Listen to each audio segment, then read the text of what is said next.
আসসালামু আলাইকুম এভরিওয়ান, কেমন আছেন সবাই? আশা করি সবাই ভালো আছেন। আমি আলহামদুলিল্লাহ অনেক ভালো আছি। আপনাদের সাথে আমি আজকে একটি টিপস শেয়ার করতে চাচ্ছি।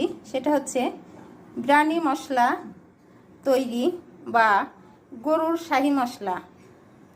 যেভাবে রেস্টুরেন্টে বা হোটেলে রান্না করে বা মশলা অনলাইনেও সার্ভিস দেয়, আমি সেই ধরনের মশলা নিজের হাতে ঘরে তৈরি করি।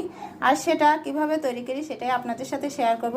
তো প্রথম থেকে পুরো মশলাগুলো না দেখিয়ে আমি এটা পুরো ভেজে রেডি করে নিয়েছি।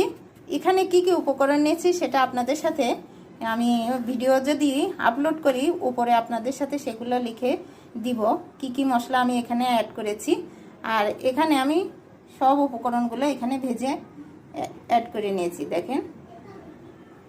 আর এই মশলা তৈরি করতে কাঁচা মশলা গুঁড়ো করা যাবে না, সেটা অল্প দিনেই নষ্ট হয়ে ফাঙ্গাস বলে, সেটা করলে আপনার মশলা অল্প দিনেই নষ্ট হয়ে যাবে। আর আমরা যদি এগুলো ভেজে তৈরি করি, ভেজে তৈরি করলে এই মশলা আপনি 2-1 বছর পর্যন্ত ঘরে রেখে খেতে পারবেন, অনেক অনেক দিন ধরে। এগুলো নষ্ট হয় না। যেহেতু আমি আগে তৈরি করে আবার আমি নতুন করে করছি, বিধায় আপনাদের সাথে ভিডিওটি শেয়ার করছি।